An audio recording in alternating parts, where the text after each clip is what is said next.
안녕하세요. 백지영상의 경규승입니다. 오늘은 칭찬에 대해서 얘기를 해보려고 해요. 칭찬을 받는 게 저는 상당히 어색한 순간들이 많아요. 칭찬을 처음 들었을 때 느끼는 감정은, 아니, 내가 생각보다 그렇게 막 열심히 노력하고 그러지 않았는데 칭찬을 한다고 칭찬을 하네? 라고 하는 생각이 들고, 그리고 그걸 느끼고 나서 나 이거 되게 열심히 안 한 건데 칭찬을 하는 걸 보니까 혹시 이거 빈말로 칭찬해야 되는 하는 거 아니야? 라고 하는 생각이 연결해서 들고요. 그리고 두 번째로는 칭찬을 받고 나면은 사회적으로 이렇게 교육이 되었던 것 같아요. 칭찬을 있는 그대로 받아들이는 게 아니라 그 너스레를 떤다거나 겸손한 태도를 보이는 것이 좋은 태도다라고 배웠던 것 같아요. 네. 두 가지다 뭔가 두 가지 이슈로 인해서 저는 칭찬을 일단 받아들이는 게 되게 편하진 않더라고요. 예를 들어서 최근에 뭐 프로젝트를 리딩을 하는 경우가 있었는데 저는 시간 투여를 뭐 어느 정도 하긴 했어요. 하기는 하고 그 프로젝트를 리딩을 하다 보니까 이제 책임을 지려고 노력을 하기도 하고 이제 다른 팀원들에 대해서도 독려를 하려고 하고 그런 식으로 운영을 했었어요.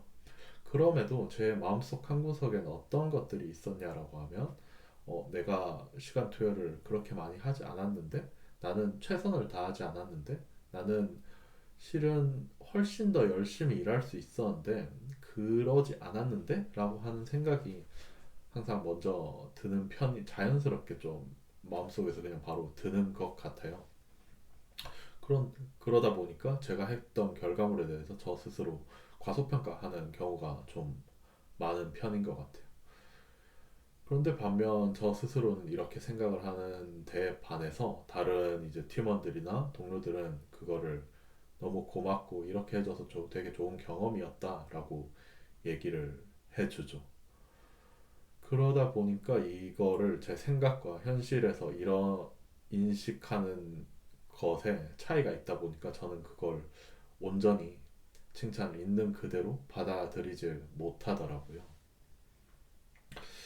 되게 아이러니하죠. 나는 만족을 못하고 이제 상대방은 그걸 만족을 한다라고 하는 게 보통은 상대방이 불평을 하고 내가 아니 난 열심히 했는데 왜 상대방은 불평하는 거지? 이런 일이 더 많이 일어날 법한데 말이죠.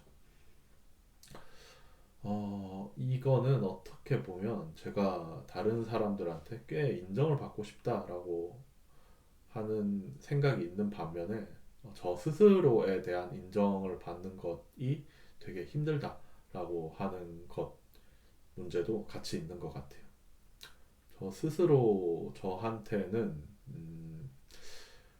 행동에 있어서는 막 그렇게 가혹하진 않은데 제 생각하는 부분에 있어서는 되게 가혹한 것 같아요. 뭔가 머릿속 안에 되게 큰 관념들이 저를 제 행동 그리고 제가 느끼는 감정들을 되게 억압을 한다라고 느끼는 케이스들이 많은 것 같아요. 그러다 보니 제가 어떤 일을 성취를 했어요. 물론 그 성취라고 하는 게 항상 이상적인 그 성취의 목표가 있는 거고 그리고 현실에서 일어나는 성취의 형태는 분명히 다를 거예요. 생각 속에 있는 것과 어떻게 현실에 있는 것이 똑같겠어요.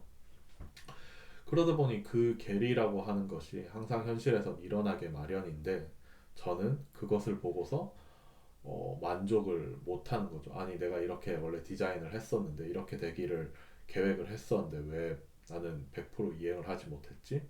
라고 하는 생각이 먼저 드는 것 같아요. 스스로에게 되게 가혹한 편인 것 같아요. 제 안에 있는 관념이 제 감정과 제 현실, 현실에 있는 저에게 뭔가 가르치려 들려고 하는 듯한 느낌이 많이 들죠. 실은 내가 아닌 다른 사람들이 평가를 제가 한 일들에 대해서 아웃풋들에서 평가를 해주는 게 오히려 더 정확할 수도 있다고 생각이 들어요. 오히려 저보다 객관적으로 평가를 해주는 거죠.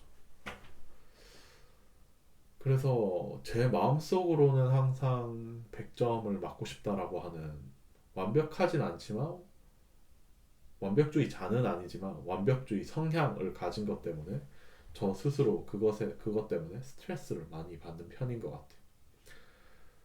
최선을 다해서 살고 있다라고 얘기를 하는 게 되게 저한테는 힘이 들거든요. 왜냐하면 저한테 있어서 최선의 역치는 굉장히 높아요. 아마 이런 거는 세상에서 목표를 이제 항상 높게 세우라고 하는 것 때문, 그런 관념이 제 머릿속에 있기 때문인 것 같아요. 이게 단기적으로 보면은 굉장히 좋은 방향이라고 생각이 들어요. 왜냐하면 단기적으로 뭔가 목표를 높게 세워놓고 그리고 그것들을 이루기 위해서 열심히 노력을 하다 보면은 목표 한 것까지는 아니더라도 어느 정도 그거에 근접한 성과를 낼 수 있게 되기 때문이죠. 반면에 이런 결국 갭이 생긴단 말이죠. 목표를 항상 높게 잡게 되면. 그랬을 때 장기적으로 이런 목표를 성취하는 과정들이 반복되게 되면은 제가 조금 앞에서 설명을 드렸던 것처럼 뭔가 채워지지 않는 공허함이, 그 현실에서 80점짜리고 머릿속에서 100점 100점이 목표다라고 하면 항상 20점만큼의 그 괴리가 누적이 되는 것 같아요. 결국 장기적으로는 이렇게 항상 목표를 높게 세우라고 하는 게 음, 조금 심적으로 힘들 수도 있겠다라고 하는 생각이 들어요. 돌이켜보면 참 열심히 살았고 그리고 열심히 살고 있는 것 같아요. 하지만 그 아까 얘기했던 것처럼 뭔가 스스로에게 엄격한가 아닌가를 물어보면 이 기준점이 없어서 항상 엄격하지 않다고 스스로는 생각을 했었거든요. 아까 말했던 그 100점이라고 하는 그 명확한 기준은 없고 뭔가 요렇게 했으면 내가 좀 더 잘할 수 있었을 거다라고 지나고 나서 이런 생각을 하는 경우가 생겨요. 그러니까 어떻게 보면 후회라고 하는 감정의 일종이라고 볼 수 있을 것 같아요. 하지만 이렇게 계속 사고를 하게 되면 뭐 저에게 있어서 목표는 되게 신기루 같은 거죠. 제가 아무리 열심히 쫓아도 이제 그 신기루와 가까운 곳에 왔다라고 하면 이미 신기루는 그만큼 또 멀어져 있는 거죠. 항상 20점짜리의 갭이 저한테 생기는 거죠. 그게 되게 스스로한테 누적이 되어서 스트레스로 쌓여 있는 것 같다는 생각이 들어요. 그러던 와중에 네, 제가 최근에 어, 뭔가 하나 시험을 봐야 되는 일이 있었고 그리고 그 한 80점대 정도의 점수를 받았어요. 그런데 되게 아이러니했던 거는 그렇게 뭐 노력을 하거나 그러진 않았었는데 되게 만족이 되더라고요. 만족을 80점짜리 점수에서도 저는 만족을 할 수 있더라고요. 꼭 100점에 가깝게 받는 것보다 제가 왜 만족했을까를 생각을 해보면 꼭 100점에 가깝게 받는 것보다 무언가를 내가 진짜 이해를 하고 있고 그리고 그거를 바탕으로 내 삶에 적용을 한다라고 하는 게 훨씬 더 중요하다라고 느꼈기 때문에 점수가 그렇게 중요하지 않다라고 느껴졌어요. 마치 성적표는 점수라고 하는 것은 하나의 마일스톤 같았어요. 결국 마일스톤이라고 하는 것은 어떤 시점이 있는 거고 그리고 그 시점을 지나는 순간은 찰나의 한 순간이니까요. 하지만 그 찰나라고 하는 순간들, 지금 현재라고 하는 이 순간들은 항상 나와 함께하죠.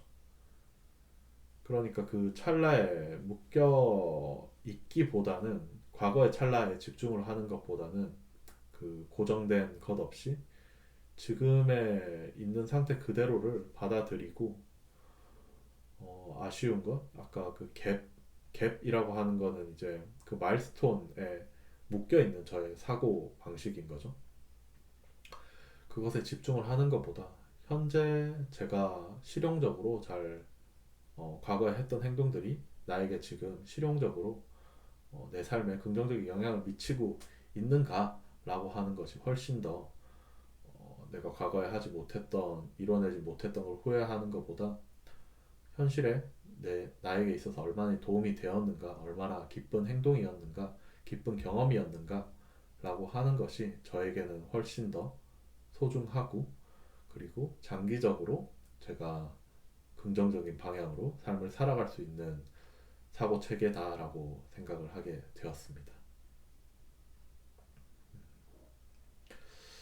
네, 그래서 오늘은 칭찬에서 시작을 해서 현재를 살아가자라고 하는 부분까지 연결시켜서 이야기를 해보았고요. 이런 형태로 기존에 있던 제 관념들을 하나씩 하나씩 제 경험과 그리고 감정을 통해서 되짚어보는 작업들을 앞으로도 지속해서 해보려고 합니다. 네, 오늘도 영상 시청해 주셔서 감사합니다.